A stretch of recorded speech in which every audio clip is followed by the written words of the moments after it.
Hello friend, कैसे हैं आप सब। आई होप आप सब अच्छे हों, खुश हो, स्वस्थ हो। Welcome back to my new blog. और फ्रेंड, आज मुझे समझ आ गया। आज मुझे समझ आया कि हम कुछ भी सोच लें लेकिन होना वही है जो मतलब होना होता है। आज मैंने सुबह सुबह से ये प्लान बनाई हुई थी कि आज मैं जल्दी अपने घर का सारा काम निपटाऊंगी जो मुझे करना है, और उसके बाद अपने कमरे की सफाई करूँगी। कमरे की पूरे की सफाई नहीं करूँगी, अपना बेड जो है पूरा अंदर तक बॉक्स खोल के इसकी पूरी साफ़ सफाई करूँगी, क्योंकि एक दिन में सारा काम पॉसिबल नहीं होता।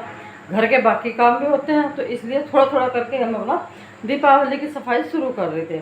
और हर साल ही करते हैं, श्राद्ध के दिनों में हम शुरू कर देते हैं। जिस दिन हमारे यहाँ पे श्राद्ध नहीं होता उसी दिन जो अपना एक कमरा या कहीं के भी एक हिस्से की साफ सफाई शुरू कर देते हैं। तो फ्रेंड, मैंने तो सोचा ये था, लेकिन जैसे ही नीचे काम करने के लिए गई, नीचे का मैंने काम निपटाया, उसके बाद नीचे के कमरे की साफ़ सफाई की जिम्मेदारी मिल गई।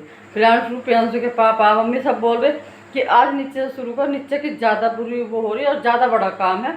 और उस कमरे में हमारे जो है चूहियाँ भी आ गई, मतलब जो चूही होती है ना, वो उसके इतने छोटे छोटे से बच्चे इतने सारे हो रहे हैं, बहुत ज़्यादा। तो उन्होंने बोला कि पहले आज इस कमरे की साफ़ सफाई होगी, बाकी बाद में होगी जिसकी भी होगी। तो अब मैंने ज़्यादा बहसबाजी नहीं करी, अपना आराम से उनकी बात सुनी और हम भी लग गए साफ़ सफाई में। मैं, प्रियांशु भैया, हम सारे लग चुके थे। तो जी, शुरुआत से यहाँ से सोची थी मैंने, लेकिन जाके वहाँ पे हुई वो, और एंड भी वहीं पर। तो चलिए फ्रेंड, ब्लॉग में आगे बने रहिए, देखते हैं कि किस तरह से हमने पूरे कमरे की साफ सफाई पूरा सुबह से लेकर दोपहर तक का हमारा टाइम कैसे गुजरा। चलिए फ्रेंड, चलते हैं आगे ब्लॉग में। तो भाई, मैं अपने कमरे की सफाई सोच कर चली थी आज सुबह से ही कि चलो भाई, मैंने इसीलिए सुबह सुबह अपना सारा नीचे का पशुओं का काम निपटाया था कि ये तो मुझे था कि अभी से दिवाली की सफाई हम शुरू कर देंगे। और श्राद्ध के दिनों में ना, जिस दिन श्राद्ध नहीं होता उस दिन साफ़ सफाई कर लो तो अच्छा खासा टाइम भी मिल जाता है। और आगे आगे त्यौहार जो है नवरात्रों में वो सफाई नहीं हो पाती बिल्कुल भी, क्योंकि नवरात्रों में तो खुद तो भूखे प्यासे रहते हैं, फिर अलग से खाना वगैरह बनता है, तो उसकी वजह से तो भाई हम इन्हीं दिनों में ज़्यादातर सफाई करते हैं, हर साल श्राद्ध वाले दिनों में। और अच्छा खासा टाइम भी होता है, जिस दिन श्राद्ध होता है उस दिन ना करो, और बाकी जिस दिन नहीं है उस दिन कर लो। तो आज हमारे पास भी ये फ्री दिन था।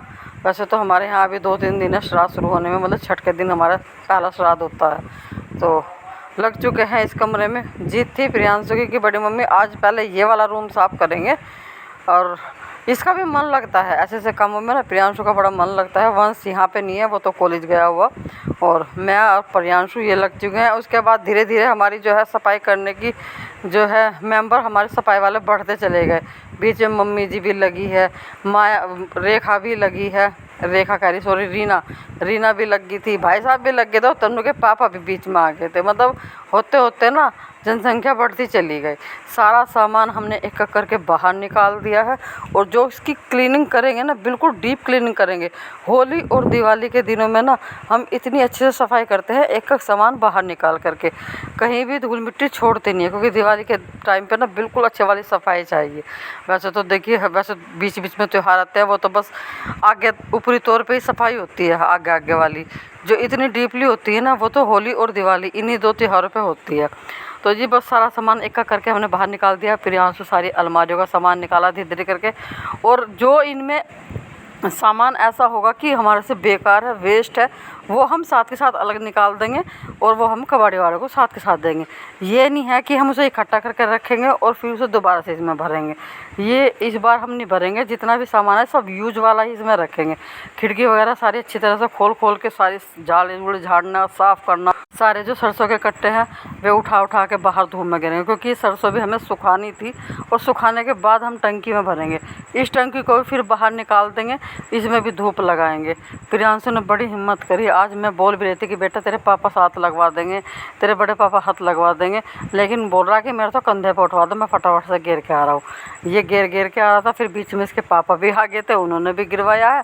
और मम्मी और रीना ये दोनों बाहर जो है बाहर फल हमने फैला दिया है, उस पर सारी सरसों सुखा रहे हैं। और ये देखिए, मैंने इधर ये सारी अलमारी साफ़ कर दी थी, और अभी सबसे पहले तो मैं पूरी दीवार के जाले धूल, क्योंकि सामान रखा था ना, जितनी भी धूल इन सामानों के नीचे होगी वो सारी साफ़ करूँगी। वैसे तो पूरा कमरा हमें धोना है, लेकिन यह है ऊपरी तौर पे जो मोटा मोटा सा जो कूड़ा कबाड़ा है ना, वो सारा निकल जाएगा। जो इसमें ना जहाँ पे सरसों के कट्टे रखे थे, उन कट्टों के नीचे इतनी चूहियाँ हो रही थी बहुत ज़्यादा। ज़्यादातर आज रीज़न था यही, इसमें से 2-3 बार चूहियाँ निकलती देख ली, तो इसी वजह से ये था कि चूहियाँ इन सामानों को काट रही है। इसी वजह से ये कमरा भी आज खाली हुआ। सारे सरसों के कट्टे नीचे से काट रखे थे, बारीक बारीक सी चूहियाँ हो रही है बहुत ज़्यादा। सारे कट्टे हमने बाहर पुचवा दिए हैं। अब ये सारी सरसों मैं इकट्ठी कर लूँगी और साथ के साथ ये टंकी भी बाहर निकलवा दूँगी। अच्छी बात ये है, जितना भी हमने कूड़ा कबाड़ा बाहर निकाला था ना, एक्स्ट्रा जितना भी था, आज वो साथ के साथ ही कबाड़ी वाला भैया भी आ गया। तो हमने तो मगा भैया से पहले बुलाओ, जितना भी कबाड़ा है साथ के साथ ही अपना निकलवा दो, वरना फिर वो दोबारा से फिर फैलावा फैलेगा। इसे सिंगवा कर रखेंगे, फिर 2-4 दिन की इंतजार करेंगे, फिर दोबारा से फैला।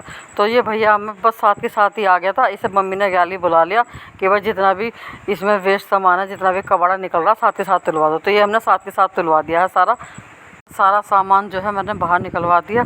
अभी मैं लगा रही हूँ इसमें झाड़ू, जो मोटा मोटा सामान होगा सब झाड़ू से साफ़ हो जाएगा, सारा झाड़ू से निकल जाएगा। और बाकी फिर इसमें अच्छी तरह से पानी से करके अच्छी तरह से धोंगे। तन्नू के पापा तो बोले थे कि इसमें पोछा लगा दे, धोया ना, लेकिन इसमें पोछा ऐसा काम नहीं चलेगा, बहुत ज़्यादा ऐसा गंदा हो रहा ना, पोछे से तो बिल्कुल काम ही नहीं चलेगा। मुझसे ज़्यादा देर उखड़ी हुई बैठा भी नहीं जाता है। तो मैंने तो बोल देता कि मैं पोछा लगाऊंगी, मैं पाइप लगा के सारा अच्छे से धोऊंगी। इन्होंने भी काफ़ी हेल्प करी है सामान बाहर निकलवाने में। और उसके बाद फिर ये नहा लेते हैं, कहते कि बस मेरा तो इतना ही काम था, क्योंकि खेत में से आए थे ये भी, तो उसके बाद फिर ये नहा लिए थे। और फ्रेंड, सारी साफ़ सफाई होने के बाद अभी प्रियांशु ने उठा लिया है पाइप। प्रियांशु ने पाइप संभाला, वो सारा अपना सारे में पहले पानी मार रहा है, जहाँ जहाँ से धूल निकली थी। मैं लेके आई थी गर्म पानी, क्योंकि जहाँ पे हम तेल की जो कनस्तरी है वो रखते हैं ना, उसके नीचे इतना तेल का वो हो जाता है, मतलब उसके नीचे हम रखते भी बहुत कुछ है, पर पता नहीं कहाँ से तेल जो है थोड़ा थोड़ा सा निकल के नीचे फर्श पे हो जाता है इकट्ठा, और वो बड़ी मुश्किल से छूटता है। तो मैं गर्म पानी लेके आई थी, गर्म पानी डाल लूँगी, साथ के साथ ही सरफ लेके आई थी, वो भी डाल लूँगी, और उसके बाद उसे ब्रश से रगड़ के वहाँ से साफ़ करेंगे। हर साल जब भी हम साफ़ सफाई करते हैं इसी तरह से करते हैं, और हर साल हम इसके नीचे अलग से कुछ करने की कोशिश करते हैं, जिससे कि थोड़ा भी तेल नीचे ना गिरे। तो यहाँ पे तन्नू के पापा तो नहा के आ गए थे। ये बोल रहे थे कि इससे ना लोहे की पत्ती होती है, जिससे जो जब पेंट वगैरह होता है, वे पेंटर जो है वो यूज करते हैं, उस पत्ती से ये नीचे से साफ़ करो तो उससे साफ़ हो जाएगा। जो तेल का थोड़ा सा भी वो होगा, तेल में थोड़ा सा चिपचिपा सा वो होता है ना, तो वो सब उतर जाएगा। तो इन्होंने फिर वही ला के दी। मैं तो फिर गर्म पानी डाल के सरफ से डाल के और ब्रश से काफ़ी देर तक लगा। जहाँ जहाँ भी हमें लग रहा था कि ज़्यादा गंदा है, पाइप से भी साफ़ नहीं होगा, अच्छी तरह से पानी से भी साफ़ नहीं होगा, वहाँ पे हमने ब्रश का इस्तेमाल किया है और कोशिश करी है कि बहुत अच्छे से साफ़ सफाई हो जाए। तो मैं प्रियांशु हम लग चुके हैं, भाई साहब बाहर लगे हुए हैं, मतलब लगे हुए सारे ही हैं। फ्रेंड, बहुत मेहनत करने के बाद ना बैठ के हाथ भी दर्द करने लगा, पैर भी, लेकिन मैंने ना पूरी मेहनत करने के बाद पूरा फर्श अच्छे से साफ़ कर दिया। अब भी जो है मैं पूरा पानी पहले बाहर निकाल लूँगी। पहले तो मैंने सारा झाड़ू से निकाला था, उसके बाद फिर मैं वाइपर से साफ़ करूँगी।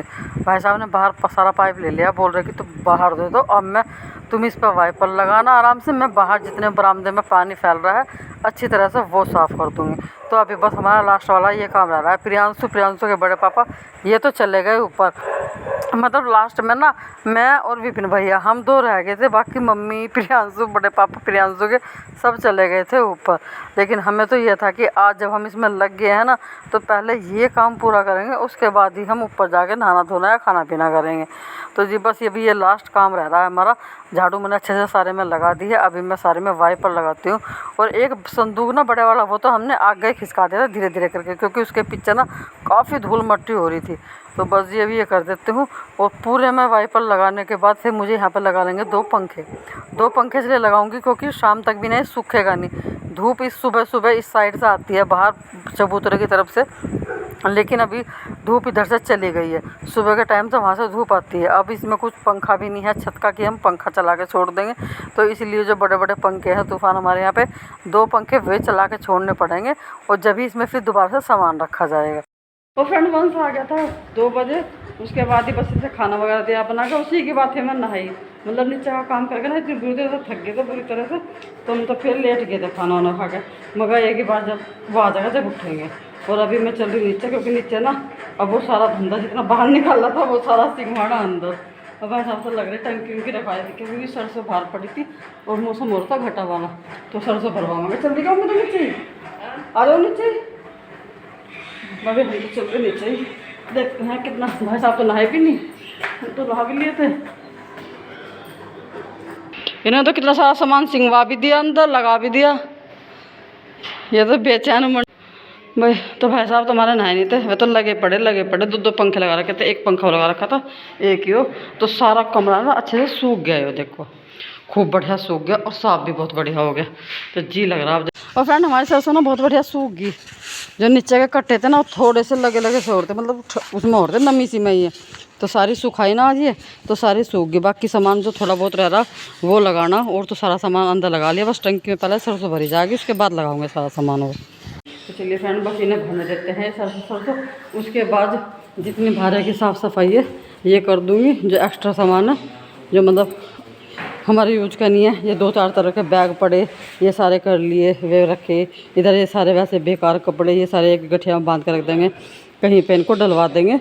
या फिर ये है जो सूती कपड़े ना वे तो इस्तेमाल हो जाओ हमारे जैसे ट्रैक्टर वुक्टर पूछने में, गाड़ी उड़ी पूछने में, इन सब चीज़ों में। और बाकी जो ऐसे कपड़े वे हम ऐसे मतलब किसी को दे दें या फिर बस किसी के काम आ जाओ। तो जी और सबसे ज़्यादा जो सबसे ज़्यादा काम आते हैं ये कपड़े हमारे, गठिया बांध के रख देंगे। ये जो बुग्गी के जुएँ होते हैं ना, ये अब दोनों बुग्गी के जुएँ जो है ये बिल्कुल ख़राब हो रहे हैं, इसके भी इसका भी। तो ये जुएँ बांधने में बहुत काम आ रहा है। एक का कपड़ा लपेटते रहें, फिर बाद में जो है ओढ़नी हो या मम्मी को धोती हो उससे फिर सबसे ऊपर इसे लपेट दें। तो ये जुआ बांधने में बहुत काम आएंगे। तो ये सब इसी काम आएंगे। फिर यहाँ सारे मैं झाड़ू वगैरह लगा कर छोड़ दूँगी। तो ये हमारा काम जो है आज का साफ़ सफाई का इस वाले बड़े वाले कमरे का निमट जाएगा। तो चलिए फ्रेंड वीडियो को रोकती हूँ मैं यहीं पे, मिलेंगे आपसे कल एक नए ब्लॉग के साथ। तब तक के लिए आप लोग जो खुश रहिए, स्वस्थ रहिए, चैनल को लाइक करते रहिए, शेयर जरूर कीजिएगा, कमेंट करके बताइएगा। वीडियो आपको थोड़ी सी पसंद आती है तो प्लीज़ सब्सक्राइब जरूर कीजिएगा। Radhe Radhe, take care, bye bye.